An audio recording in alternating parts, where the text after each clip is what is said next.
Hello, everyone. Thank you for joining us. Left Bank Books is excited today to present Thomas Lennon and John Hendrix to discuss their brand new book, Ronan Boyle, Into the Strangeplace. Left Bank Books is St. Louis's oldest independent bookstore. We would like to thank everyone for their outpouring of love and support for our bookstore. We offer in-store shopping, curbside pickup, delivery to anywhere in the world. We are happy to be able to bring our event series to you virtual. We believe that events are excuse me, a way to expand your mind and bring in new thoughts to make the world a better place. We hope you enjoy this event, and we hope you support Left Bank Books by purchasing a signed copy for you and all of your friends at left-bank.com. It's a wonderful, wonderful book and series to give as a holiday gift this year.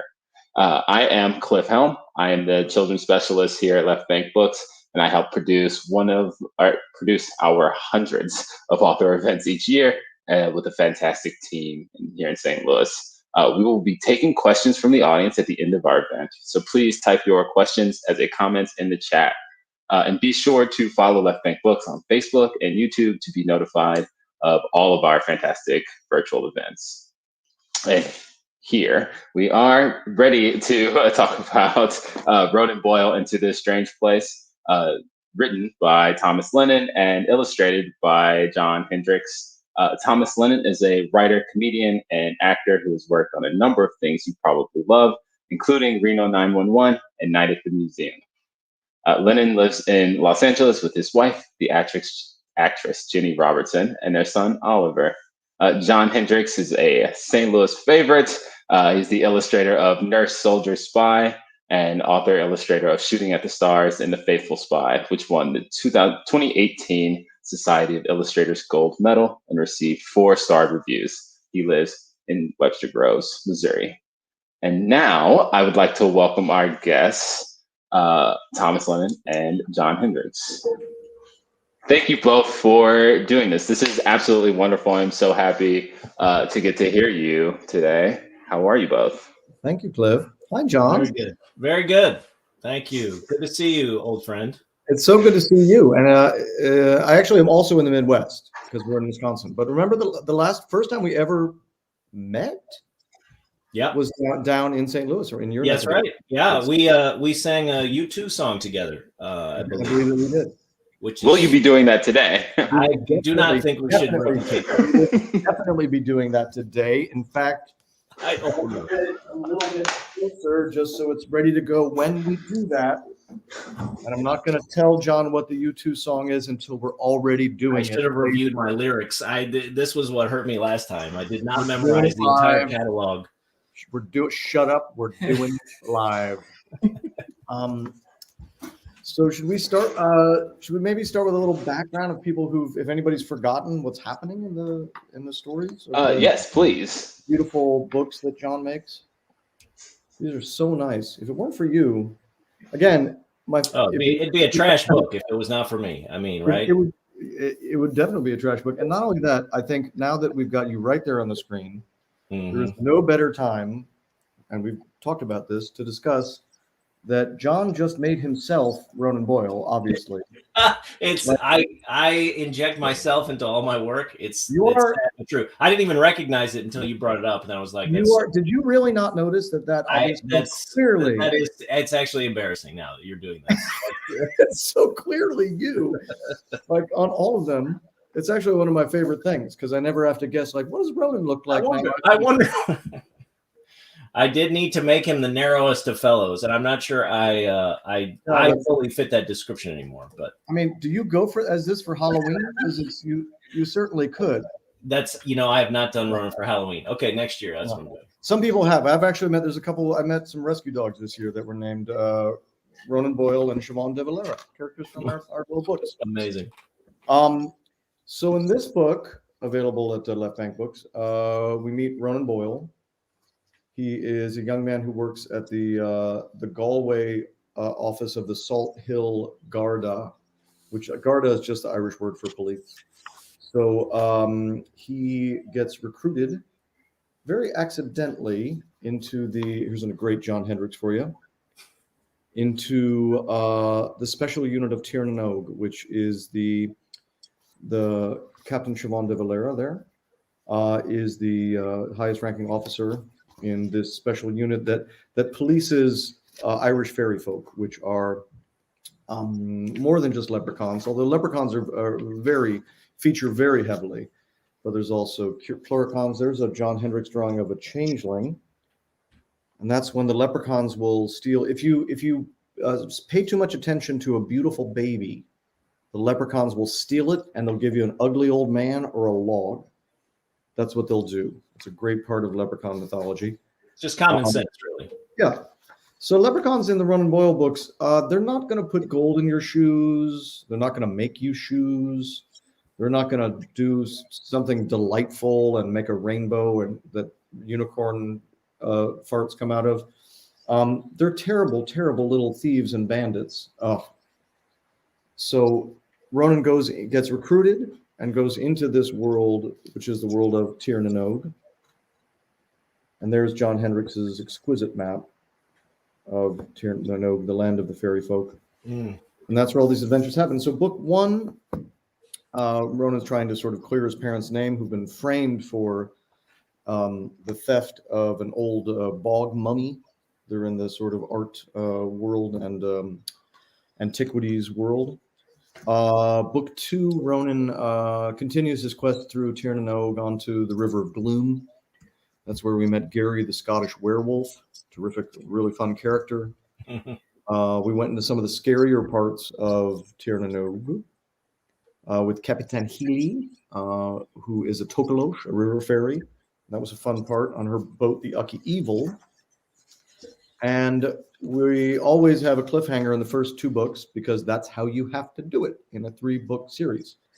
So at the end of book two, Ronan had just redoubled his efforts and is heading into the Strangeplace. And the book Into the Strangeplace, which one of the most beautiful covers ever by anybody. Will you absolutely look at that? It is so crazy. So that is, and no spoilers, but when I sit and write these, it's a lot of fun now because all 3 of the covers sit on my opposite wall from me. Hey, those look great. So those are all 3 of the original covers, the real ones, which is always a nice bit of inspiration. It also feels like the sword of Damocles, because especially even with Into the Strangeplace, you had finished the cover and I was still not quite done with the book. I mean, it's always a challenge, but I'm up for it. I could sit and look at so maybe I'll read and then we'll get right to some art. Yeah. With some of the art of so I'll start with the first book was dedicated to my son Oliver. The second was dedicated to my wife Jenny. The third one is dedicated to a very good friend of mine. Maybe you know, she passed away, Michelle McNamara. She wrote I'll Be Gone in the Dark. So it says, for Michelle McNamara, my friend who went on ahead to scout Tir na Nog. And then we're in Ronan Boyle, Into the Strangeplace. So we pick up Ronan and his giant wolfhound, Lily, are on the coast of Tir na Nog. Chapter 1, Easy Street. In their homeland that the leprechauns call Tir na Nog, darkness came as softly as someone flipping up your hoodie. My partner, Lily, a rust-colored wolfhound, was at my side. She shook off some of the last dampness of the River of Gloom, which we left in our wake. Lily is the size of a Shetland pony, but 10 times more lovable. We had passed into the place that smells like feet, which I had just named for reasons that are obvious. There is no sense of time in the land of the fairy folk. The wee folk just call every day Non's Day. I looked up and saw that the sky was full of the leprechaun constellations, as it was what we would call nighttime back in the human Republic of Ireland. Tir na Nog is its own dominion, with its own weather systems and even its own laws of physics. For example, in the Chloricon towns called the Floating Lakes, the gravitational pull is up. The residents have gotten used to it, but it makes a few humans who have visited barf, which is the non-Scottish word for boke. Tiranogue has its own firmament of stars that has no relation to human astrology. Oops. Ryan, the Hunter, the Big Dipper, all those classics. Under the violent leprechaun separatist Queen Moira, with the world's most interesting forehead, the leprechauns rearrange their constellations into shapes that they find hilarious. The leprechaun sense of humor is depraved. Major figures in their night sky are Unicorn picking its nose, Queen Moira ripping a humongous toot, and the one by which all sailors in the leprechaun navy steer their ships, somebody's butt with an eyeball in the crack, sometimes called Cyclops eyeball butt. Leprechauns are the worst. And then John's drawing actually is of that leprechaun constellation, Cyclops eyeball butt, right there. So you can see John takes things, sometimes he takes things very literally, and then sometimes he takes things and makes up new things that I've never seen ever before. And then we're back into the map. And that's sort of the very beginning of how we get this book started. And then, John, maybe it would be fun to go to, I know we get to have your beautiful artwork now. Maybe if we go to your artwork, we can go to the drawing and then sort of like get to what's happening in the story, and then like sort of how you drew it and things like that. Should we do that? Yeah, sure. You have a lot of the artwork, yes? Yes, I put together. Can you guys see that? Yes. Oh yeah. So I put together all the art from the whole story just to be able to look back through and enjoy it. And man, it's the world you built is just like a person who likes to draw. It's like their dream come true. Just like you write so visually that every scene is like a new set piece that is just super fun to imagine. So yeah, you're an illustrator's dream come true. John, can we zoom in on this? Oh, this is fun. So these are some really fun ones. Oh, if you go to that next page we were just at, we could talk a little bit about these. So these are all three wonderful things from the new book. And maybe I'll read you that section, what's happening right there with the leprechaun on the left. Yeah. Who is throwing what's called an ERD.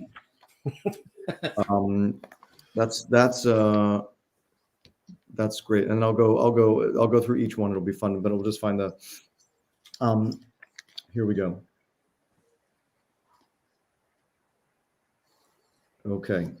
In the darkness of my optional beret, I heard Lily exchange words with a few Gankanaks, and even their voices were so pleasing to my ears. So pleasing. Maybe I should give them this beret. No. Humans, if they see a Gankanak, which is a type of leprechaun, they'll fall instantly in love and even pull out their gold teeth to give to the Gankanak. Lily trotted along with me as cargo for a spell, which is one of the only human measures of time that the wee folk understand. A spell is 72 human minutes. I could make out the sound of exploding eyebrow-removing devices dangerously close at hand. ERDs are a weapon that I had never heard about in training. Leprechauns invented eyebrow-removing devices to battle Gankanaks in this pointless, stupid war. The depths to which the wee folk will go to inflict harm on their own kind is rivaled only by that of humans. An eyebrow-removing device, that's what that guy's got there on the left side there of your screen. An eyebrow-removing device works like this. Sensitive readers should skip this bit. In what humans would think of as 2500 BCE, or the time of the building of the pyramids, or what the wee folk would call 2 nonce days ago, leprechauns discovered that they could catch a hot pickle fart from their bottom and seal it up in a glass jar. This could only be done if they were farting like lightning and had 2 non-judgmental friends to help them get the lid on. Then they would leave this horrid jar of farts in the sun, letting it mature like some poisonous wine. After 1,000 years or so, that pickle toot in a jar became weaponized. It transformed into the foulest smelling thing in the universe, not just on planet Earth, not just in Tiranogue, the worst smelling thing in all of space and time, which holds as many suns as there are grains of sand, and may be expanding at a rate we can never measure or even understand. This fact has been corroborated by the European Space Agency, which is probably the top space agency located in downtown Paris. You may be wondering, Ronan Boyle, Who has time to fart in so many jars and keep them around? Don't leprechauns have better things to do with their time? Not really. No. So that's a leprechaun throwing an ERD.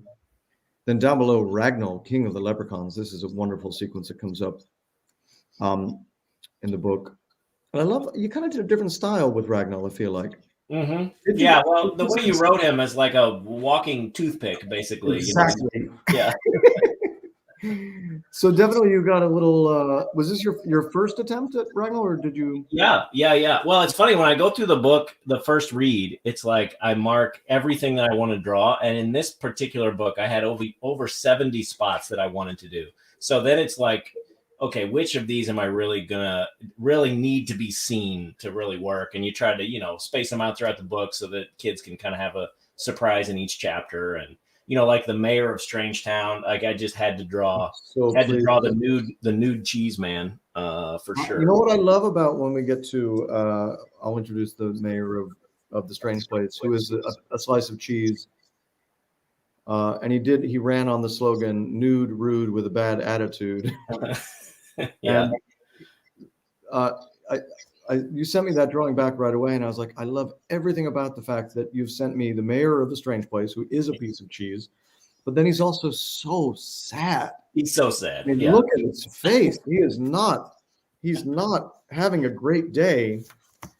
That's a beautiful one there. It's funny because when I teach illustration students, I'm always like, if you have to put arms and legs on an inanimate object to solve your illustration problem, you've done it wrong. But this is the exception. Oh, I would say this is a total exception. This is a perfect, That and Tim, I was so wanting to draw Tim, the medium-sized bear from book one, and he missed the cut in the first one. So I'm glad I got to Tim. Tim, a lot of book 3 is, of course, cashing all the checks that you've been writing in all these previous books.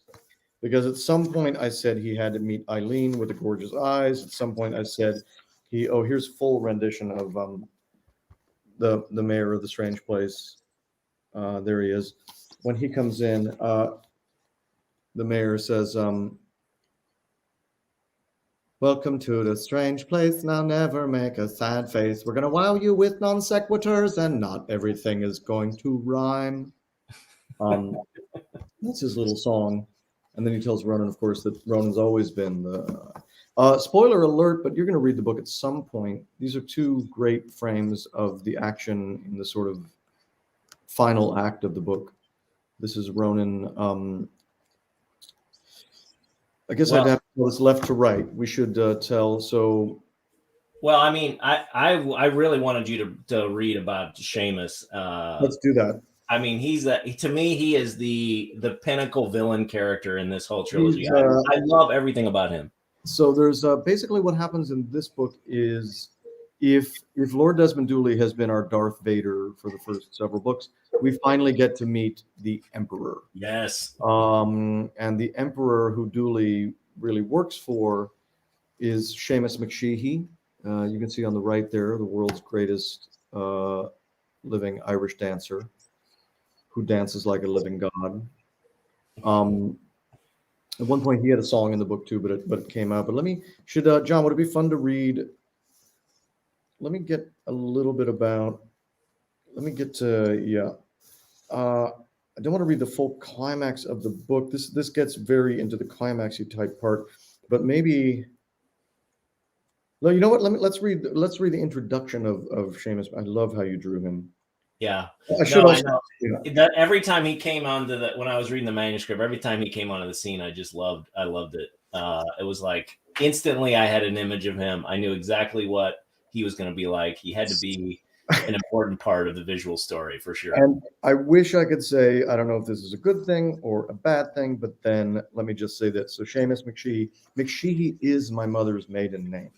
Oh, I am a McSheehy. So Sheamus McSheehy, who's the cheeseball Irish dancer from Chicago, who has moved back to Ireland to rebuild his ancestral castle of Lisnaculia. Lisnaculia is the ancestral castle of my mother's family, the McSheehys. Wow. So that's the fun thing. right? I'm glad you said the name of the castle. I was going to say it, but I was afraid to pronounce it wrong. Listen to Coolio. So, okay, here we go. We're going to meet. So we find out who's been behind a lot of this super evil stuff. We get to his house, and let me introduce him. Oh, it's fun. John did a beautiful work of one of my favorite things when he takes the characters. Our beloved characters have to go undercover in sort of the middle of the book and they go in as the Aer Lingus in-flight news crew, and they pretend to be as if they're going to do an article for like a puff piece for Aer Lingus in-flight movie channel with this super sneaky, awful villain.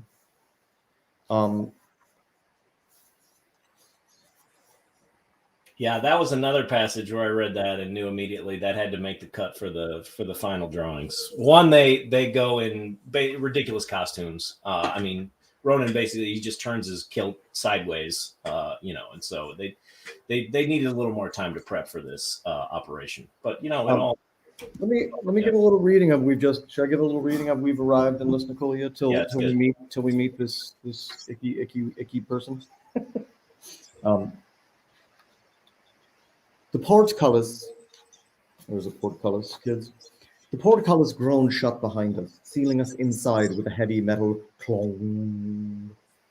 The foyer was a compact stone hallway designed to be so small that any medieval intruders could swiftly be decapitated if they made it beyond the portcullis.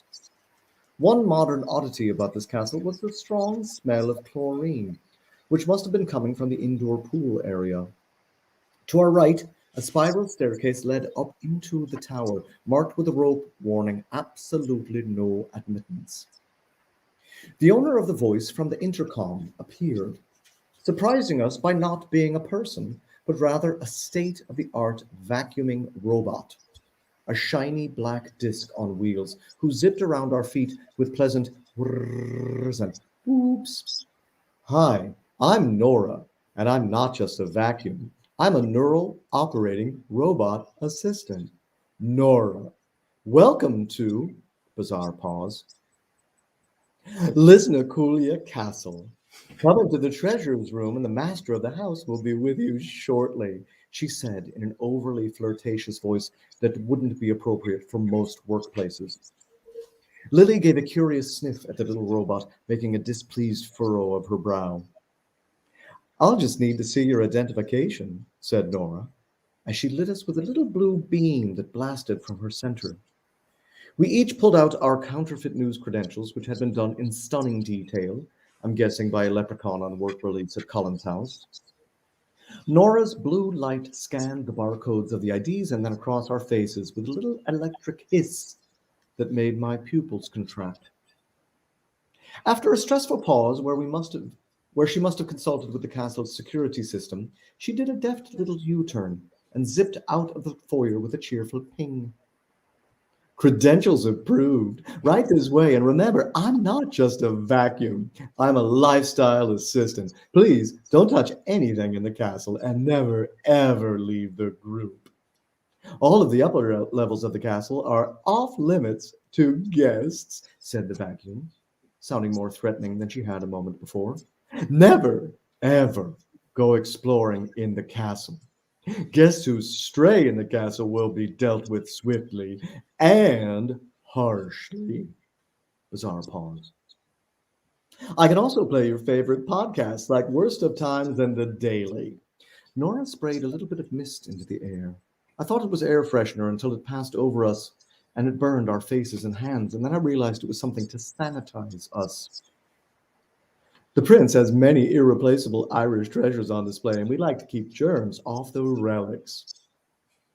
Nora, we'll need a place to set up our equipment for our in-flight channel interview, said Yogi Hansra, not altering her voice at all, as apparently she did not need to because she was so totally plausible as some sort of hip reporter. I'm processing that right now. Did you know that I'm not just a vacuum? You can say things like, Nora, tell me a story, or Nora, what's a good gingerbread recipe? If I get stuck, just pick me up and set me in a new location. This is one of my favorite minor villains in the book is Nora. I had no idea that I needed to hear Nora's voice so bad. That was She's just, I really hate her so much, and she's just. Were you? Because the way it's typeset, I feel like you were writing this with that exact voice. Yes, I am very much so. And even Maggie, my incredible editor, I think by the fourth or fifth time that Nora reminds you that she's way more than just a vacuum, I got an actual like star check plus in the on the side of the book. Because every single time she reminds you she's really not just a vacuum. Mm-hmm. Nora led us into the great hall where a peat fire played on a curved, high-definition television screen. I had only seen a curved TV screen of this magnitude once before, on a summer trip to London, on the fourth floor of Harrods department store, next to a one-person submarine. So yes, the owner of this castle had a television that is in the same price category as a mini submarine. Enough stolen loot to fill a small museum was displayed around the room, something that looked like the actual Book of Kells.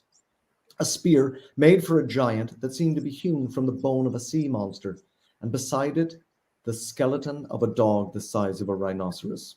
That's Cuchulainn, of course, the Irish. If you ever see the Irish, there's every one of these books, you'll probably know, especially John's beautiful covers, is just nothing but Easter eggs to Irish stuff. So the spear that's a bone of a sea monster would be the great Irish demigod Cuchulainn. And the way that you would probably know of Cuchulainn is the famous Pogue song, based off the famous painting, The Sick Bed of Cuchulainn. At the sick bed of Cuchulainn, we'll kneel and say a prayer. You know, so it's all there's layers on layers on layers of stuff. Beside it, a skeleton the size of a rhinoceros, a tag below them read, "Actual spear and hound of Cuchulainn, a gift from Lord Desmond Dooley, our undervillain." Grrr, said both Lily and myself, as we looked upon those treasures that had no business being inside of a private castle. Okay, I'm gonna skip ahead because in about just less than a few paragraphs, our favorite icky weirdo comes in, and here he comes.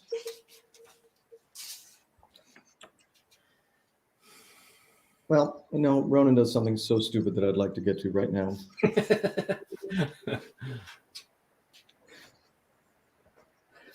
Some sort of smart they're still in the hall of all the Irish treasures at Sheamus McSheehy's Castle of Lisnaculia. Some sort of smart exercise bike that looked like it could take flight and chase Will Smith around in a futuristic movie battle was perched in the middle of the room. Sometimes I just overwrite stuff, guys. Like, why? That was too much. John, wouldn't you say that's too much description for an exercise bike? I feel like it's kind of on brand, so I don't think I would cut it. It's also on brand. I mean, it is on brand, but is this a good thing or a bad thing? Yeah. A smart exercise bike that I feel like my editor could definitely be like, you could calm down. Just calm down, guy. The person was perched in the middle of the room, making it certain that the person who decorated this hall in a jumble of priceless treasures, workout equipment, and a car from Knight Rider was a genuine psychopath. Wow, banger of a room, mate. Crikey, I said. This is Ronan, uncovered. Completing my disguise with my very best Australian accent for reasons unknown even to me. Yogi Hansra and the captain both shot me a panicky looks. Australian accent? Seriously, Ronan, can you maintain that? Bad idea. Honestly, I had not thought through this part of my Doris Toyle disguise. I just went with it. And now this fake Australian accent was a bell that I could not unring. I guess some part of me thought it would go well with the pink wig. Real crocodile dingo of a rumpus room, mate. I doubled down like some sort of Australian mental case, loopy on ginger beer and dizzy from days in the outback. Why was I making up fake Australian slang? We may never know. And now here he comes.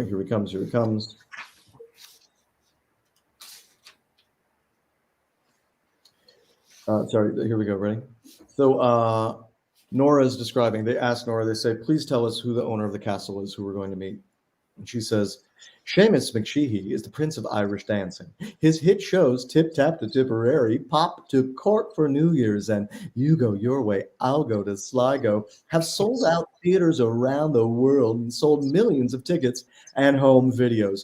Hello Magazine called him one of Ireland's most over-the-top dancers. Sheamus McSheehy's feet are insured with Lloyd's of London for 50 million euros, and he himself has petitioned with UNESCO to have his ankles declared an official World Heritage Site, said the little vacuum proudly. Now here's where here we go. What a bunch of pure blarney. I heard Sheamus McSheehy is just a simple Irish fellow, even if he does dance like a living god. Chuckled a voice that oozed like imitation butter on a gluten-free muffin. Sheamus McSheehy, the Prince of Irish dancing, living human cheeseball, had just arrived in the hall.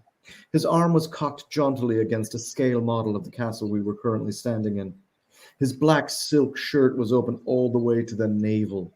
His face and belly were so freshly spray tanned, it seemed the color might drip off of him right onto the floor. His soft tummy hung out just a bit over a rhinestone belt buckle that I could have sworn was engraved with the words, "It's me." His face and arms were airbrushed with just a bit of glitter, and he wore an actual crown of golden laurels atop his comb-over hairdo. Wow. Welcome to my little castle, Sheamus McSheehy, Prince of Limerick. What a silly nickname. Hello Magazine made it up. I'm a wee bit of a dancer. Maybe you've heard. But I'm also your humble servant. This guy's just directly based on me, right down to the belly of your belt buckle. He said, bowing his comb-overed head to his foot in a way that I had never seen a man of his age even attempt. Has Nora offered to get you a drink? I have an entire pub that I purchased from the town of Castlebar, moved right into this room. Everything's for sale if the price is right. So Sheamus, we'll learn more about Sheamus. He's going to dance. The descriptions of his dancing. Should we get back into some of the art? Can you throw up what Sheamus looks like when he's dancing? Kids think they're watching and they think you should be on the Calm app. So if they've approached you, that I should do Sheamus McSheehy on Calm. Yeah, just Sheamus McSheehy on the Calm app. Talking about with just a casual fella, just I love to dance. Oh, I love to dance. So, idiotic thing that I did. Sometimes you got to remember when you're writing something. You want to put up some art so we can lead us down some art paths. I had said in the text of the novel that Sheamus McSheehy has an Irish accent that is also a Chicago accent. Now, when you say that on paper, who cares? It's in a book. Doesn't matter. When you do the audiobook, you have to actually say this now. Yeah, that's right. I had to do that voice. These are amazing. So, John, do you want to talk about these a little bit? Oh, yeah. So this one was one when I read about Laura the cave whale. I was like, this has to be drawn. I will do this for free. This one you do not need to pay me for. She has a tip jar, of course, and this is sort of the portal that transports Ronan and into the new section of this book. So you should describe Laura the cave whale. Laura the cave whale comes in. There is on the map, which is guys, and if you're ever writing 3 novels, do a map first. Thank God I had your map, John, because what else would I do? And actually, I have a physical copy of the map. So Laura comes in. Oh wow. Laura comes in. They've got to take the very, very shortcut. Oh, that's where they're going to go from the very shortcut. That is so cool. Laura the cave whale is the most inaccurately named creature that I've crossed paths with. When I hear the word Laura, I think of a freckle-faced human doing chores for Ma and Pa instead of a nightmarish super slug the length and girth of 4 London Underground train cars. Inaptly named Laura is covered in gelatinous spikes, which secrete a mucus that protects her from the heat. It smells like inexpensive pad thai that somebody put extra shrimp powder in without telling the recipient who might be very allergic to it. It's lots of stuff about allergies in the books. Guys, write what you know, write what you know. A lot of stuff about allergies. Laura's maw is wide enough to inhale all of Manchester United, 37-ish persons at the time of my writing this. Her underbite shows off the set of rotten fangs that resembles the Tokyo skyline after a successful Mothra attack. Her emerald-colored eyes are huge but purely decorative, as 700 years in a cave has left her legally blind.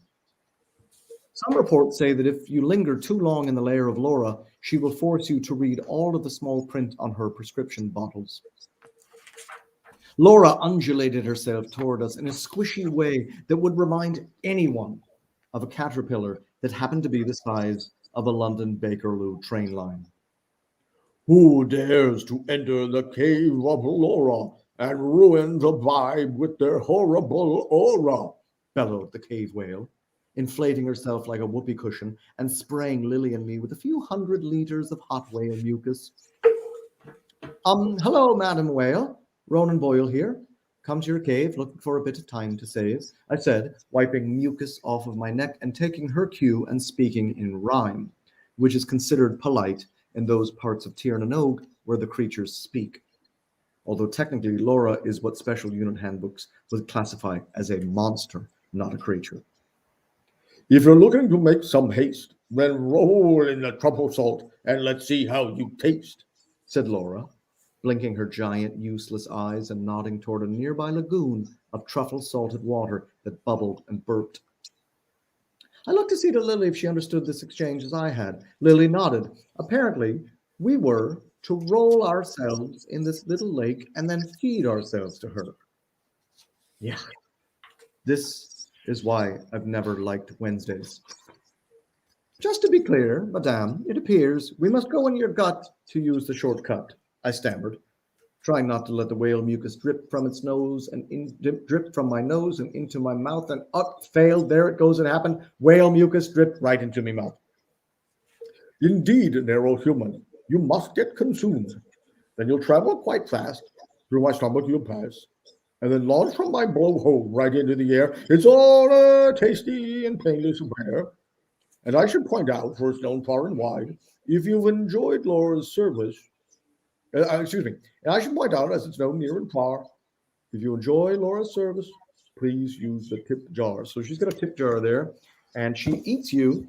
And when she doesn't actually eat you. She kind of gums on you like a candy. And then when she's got all the salt off of you, she blows you out her blowhole, and that gets you to the unpronounceable volcano.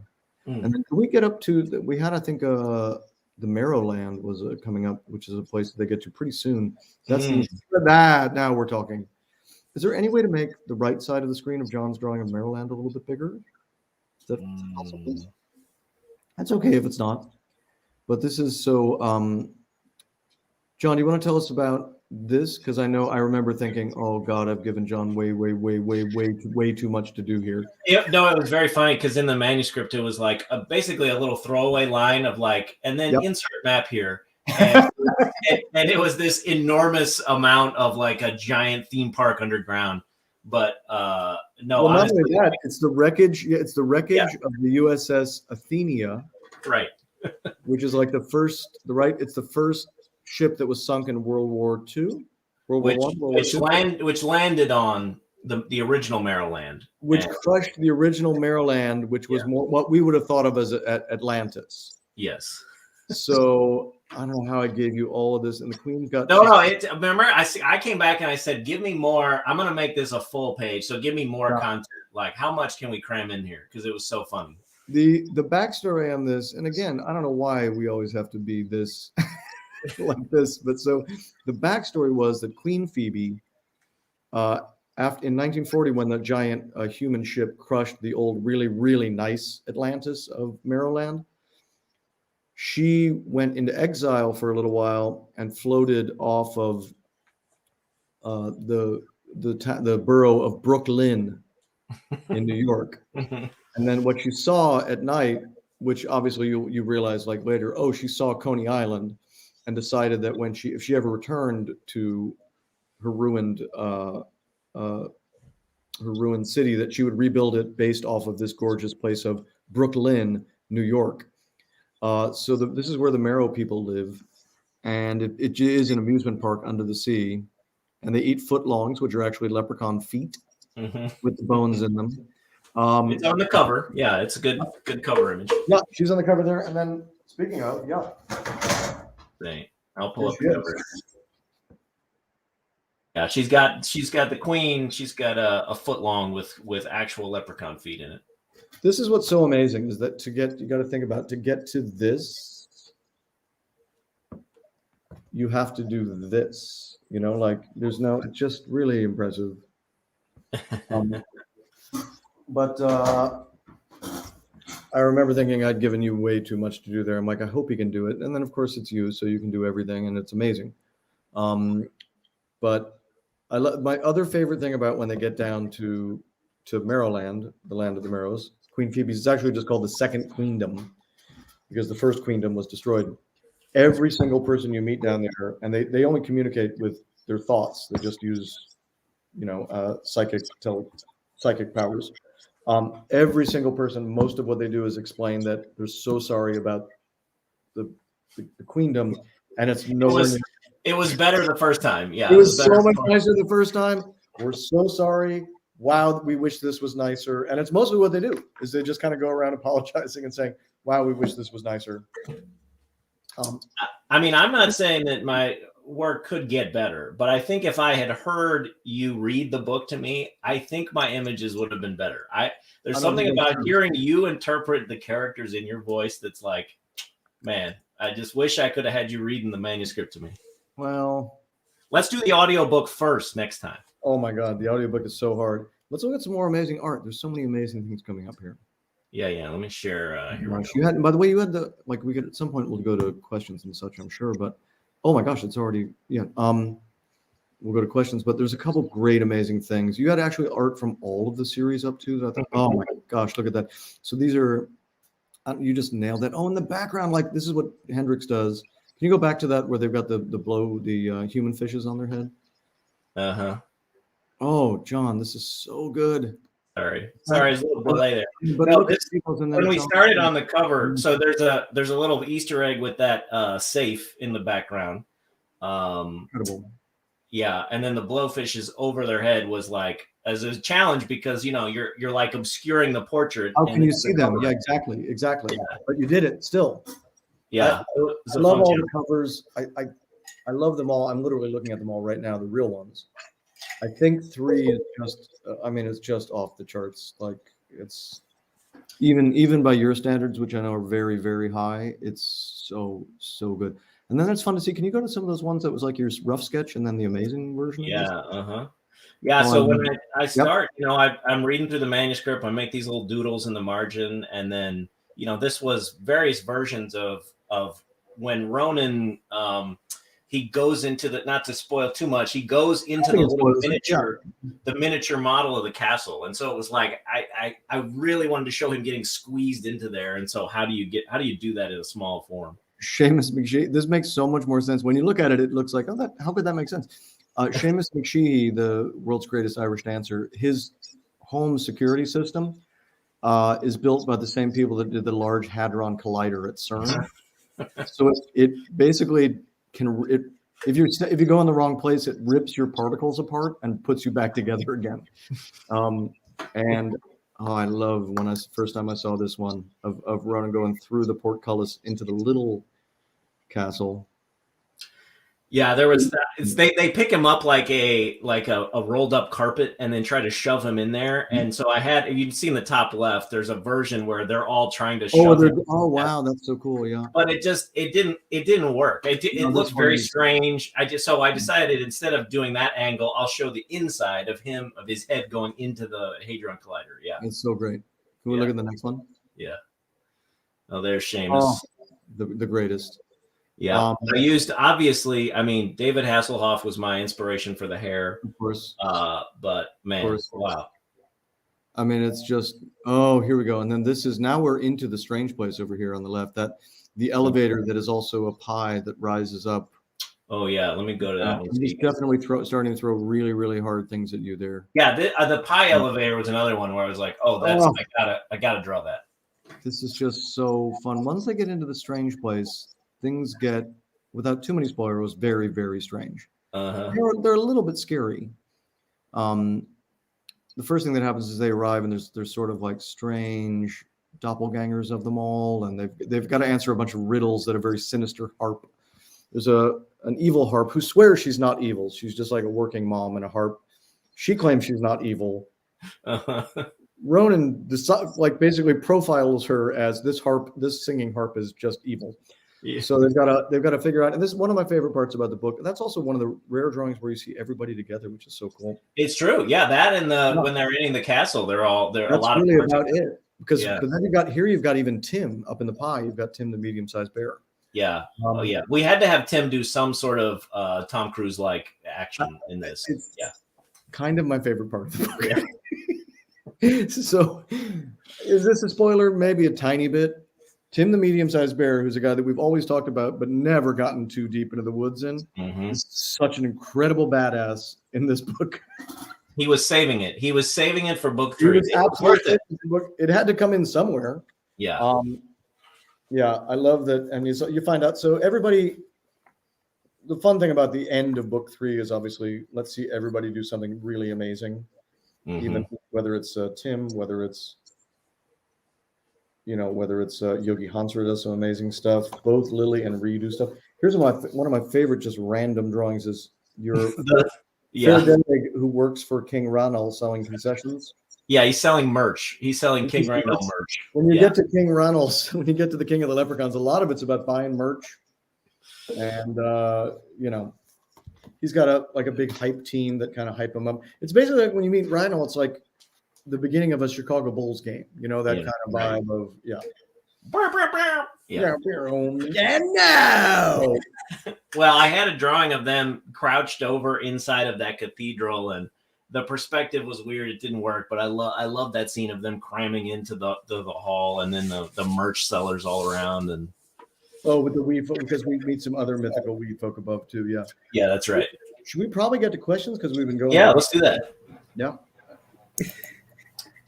Well, I want to thank you both so much for this very enjoyable and entertaining Saturday afternoon. So thank you. Yes, absolutely. My God, it is. It's spectacular to watch the two of you. Yeah, I can watch it all day. Fun. I'll start off with a question from the audience. So we've kind of had a few questions, and I'm going to kind of lump into one. So someone asked if there was an audiobook, and I sent them the link for the Libro.fm, which is a supporter of independent bookstores. Big thumbs up there. But someone else commented about loving the Irish accent and getting the immersion into the world. So I'm curious if you tried to do the audiobook without an Irish accent. No, that's so interesting. All of the books I've done, because I'm reading them from Ronan's point of view, because it's always his point of view, I do them with, for better or for worse, it is exactly the accent of my Aunt Mary Lally, who lives very specifically in Toome. So if you ever meet my Aunt Mary Lally in Toome, her husband actually is a Garda officer. I'm just doing exactly her voice, is Ronan's voice. I don't know if she's ever listened to them. I can't say for sure. I don't know if it'll bother her or not. No, it's an homage. She's the kindest woman I've ever met in my entire life, so I don't think it will bother her. But so I'm definitely doing the Mary Lally of Toome, Ireland. And you read all these while holding your shillelagh, right? I mean, I've been told that's which one, Hendrix? The NB4. Yeah.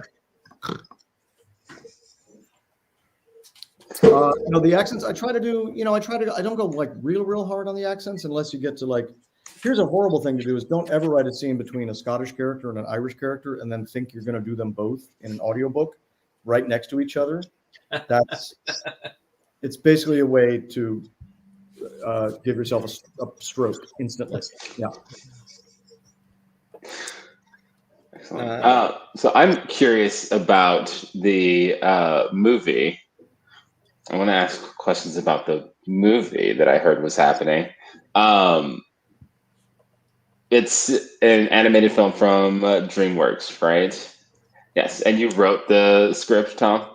I have actually been in the process of writing the Ronan Boyle movie now already for close to 2 years. So the Ronan Boyle movie, which is Ronan Boyle on the Bridge of Riddles, which is book 1, available also at Left Bank Books, is in the works. It's interesting because these things take, I never thought I'd be this. So now we're 3 books in and a movie that's coming. And honestly, they probably wouldn't make a movie if they're only making 1. If you know anything about Hollywood and the movie business, something like this that's so big and so it's big and expensive, and they would like for it to probably be more than 1 film. So it's been going amazing. I can't really show publicly any of the artwork yet on this. Secretly, I can. John, you stay around later. I can't secretly. Wait, can I get in on that? Yes, I secretly can. So Fergal Riley is directing it, who's an amazing man. He made a movie called Angry Birds, but he got his start. He's like a storyboard artist on Iron Giant, and he really makes. He's just a great artist in his own right, but he also is directing the film, and so it currently, if everything stays, I've seen a rough cut of a lot of when you see a rough cut, it means animatic. So sometimes it's just like literally like a head, and you hear it, but a lot of the movie is actually some of it's actually animated. So if everything continues to go well, you will be sitting having popcorn or nachos, which I don't know why you would ever eat in a movie theater, but people do, and watching Ronan Boyle on Christmas Day of 2025. Excellent. I'm there. That means we're going as fast as we can. That is pedal to the metal. Tom, should I begin picking out my red carpet outfit? Absolutely, you should. Okay, right. I'm going to say this. Let's wear the exact same weird, like off-the-shoulder outfits so we can do a who wore it better. Incredible. So that we can I'll drag you on social media, you drag me. Yes. Kilts, I'm in. I'll throw a drink in your face, and then we have a whole. It's great. We get a big dust up. That's what we want. You can't buy that kind of price. Mm-hmm. Yeah, and then I'll start my cosplay channel. Can we do it here in St. Louis? Since we'll make sure the Nisi's invited since Absolutely. she's in St. Louis. That's one text message. Are you kidding? Question from Christy, and I'm going to read this as typed. So I personally am not offended by hit pickle farts, lol, and then a question mark in parentheses. So I don't know if the lol is actually sincere. I hear you. Yeah, there's a lot of pickle farting in the books, and this is what's so weird. And I keep having to deal with this, which is I don't think I'm a gross person. I don't think I'm a gross person. Why is there so much gross stuff in the books here? Tom, there's actually no one on the call. This is just an intervention that we to tell you there's no one in the audience. You got to stop being so gross. You have the mind of a 14-year-old. Why is everybody always farting into jars in these books? Guys, I'll tell you right now, if the hot pickle farts, if that was a problem, if it's a problem for you in the book. Yeah, this book is not for you. Yeah. The book is not.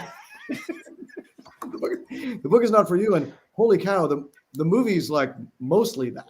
Wow. The movie's like basically he meets Siobhan, he meets the dog, hot pickle farts, blah blah blah. The end. It's Hot Pickle Farts, the movie. I have recommended this series to several dear families, and I've thought as I've recommended, I'm like, I hope they're okay with the hot pickle farts, and then I'm like, it's gonna be fine. You know what? What's weird is we mostly say toots. That's true. That's true. I'm not. I'm not. For as weird as I might be, I'm not like a guy like let's use terrible language all the time. I think that like fart comes in maybe once, twice, maybe in 3 books. That's in 3 novels. That's pretty good. This is almost like 1,000 pages of stuff. Right. I mean, the constraint to not have the word fart in 1,000 pages. And while most of them definitely are dedicated to farting, they're not. But John, do you realize we've done like 900 pages of this now? Man, more. Yeah. I mean, that's why I put all that art together on Instagram. I was like, whoa, we did a lot. Incredible world. Christy was actually wondering if you've had any flack from librarians, editors, and other possible censors, because that is a very popular and hot button issue right now. Oh man, it's a dream if your books get banned. So let's hope. Oh my gosh, have I been banned anywhere? No, really, not yet. I don't know what I haven't done to not get banned yet. God, not for lack of trying. You know, you would think gratuitous Sinead O'Connor references would be enough to get a book banned these days. The closest you can ever get into trouble is there have been definitely times if you use people's songs. No, but I don't think if you're offended by the Ronan Boyle books, you're wrong. You're just wrong.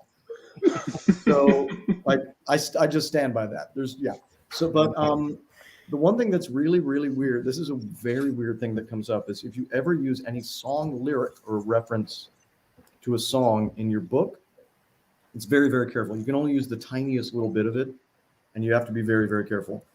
But then there's something even weirder, which is I write song lyrics in the book all the time for songs that do not exist that are being sung by leprechauns and stuff. And then when you do the audiobook, you're still not allowed to sing them because they're afraid you're going to accidentally rip somebody off, and then you'll lose all the publishing rights of your book for the rest of your life.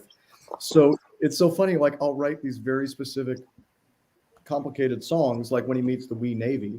And so do you do like a talk rock version of yes, it? It's so weird. It turns into this like awful like cop rock of like, I'm not quite singing, or am I singing? But I'm not making a song, you know, and you have never known these words.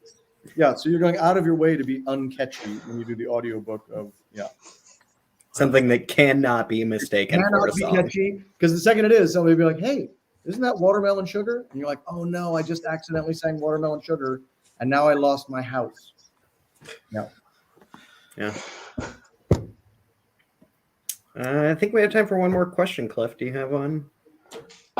Yes. So I want to ask you, John, is there a giant difference between illustrating Tom's words than illustrating your own? Do you find there's a huge disconnect, or are you flexing the same muscle? Well, you want to write for somebody like Tom, somebody that has incredible visual imagery and like writes for movies. That's another thing. Like he is a person who writes for visual media. Like, so it's an illustrator's dream to illustrate for that kind of form. When you're writing yourself, I mean, I don't think of myself as that imaginative as a writer. I mean, when I'm writing my own books, it's mostly about translation of something that's complex into something that's clear. But yeah, that's why being an illustrator, you got to write your own stuff, and then you got to illustrate for other people. I think that's very healthy and a fun part of the field, and kind of a treat. I mean, these books are just like, they're dreamed up in a lab for like what illustrators should want to do. Yeah. Oh yeah. So in that scene, so I read that. Gorgeous one. Yeah. And in the manuscript, Tom's description was like it had a window the size of 3 ping pong tables or something like that. And I was like, instantly, like just that little description, I knew exactly what the room looked like, and it was like I can't wait to draw that scene. I can't tell you what it feels like to write stuff for someone like John Hendrix. Dance Captain Eileen in her full suit of armor, yeah, gold suit of armor, yeah, solid gold, so which you cannot. It takes 6 or 8 other people to move her anywhere in it. Yeah, but like I can't tell you. I mean, John, I think you know how I feel about you, but yes, I love the illustrations. Try to not get choked up this time. Sometimes I do. It's okay. I'm Irish. I cry a lot. Yeah. I consider it one of my superpowers. All right. Well, I want to thank both of you so much for this event. It's really incredible to have you back in some way, shape, or form in St. Louis. Such a pleasure. I want to thank the audience for being here, especially my nephews, if they have made it this far. There might be a present for you coming up. Nice. Yeah, absolutely. The block set. The Irish flag set. The set together is really amazing, guys. It is. And Tom already signed the book plates, and John, you are going to come in and finish out the book plates as well. So we have signed copies that will soon be available and soon into the hands of people all across the land. Am I doing it right, or am I doing Ivory Coast? You can do it either Yeah, no, way. that's right. You Yeah. can do Ireland, Yeah. Or Ivory Coast. Oh, Ivory Coast. Yeah. Ireland, Ivory Coast. Excellent. Yeah, thank you both. This is a treat. I thoroughly enjoyed the entire thing. Can you play us out with the song? Is that allowed? I was promised music. I want my music. John, you sing. Ooh, oh,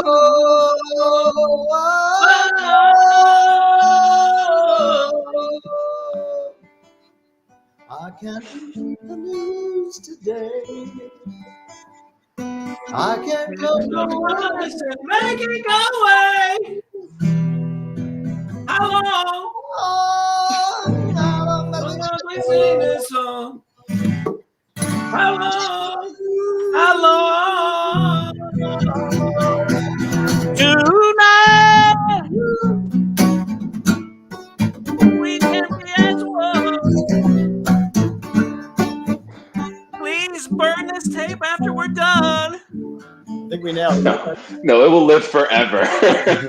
Yeah, it's on the internet now. Watch out, I'm going to do the solo now. It takes forever. All right, I got it. Right, guys? I thank you both so much. All right, You guys. everyone watching, have a great rest of your afternoon. Thanks, guys.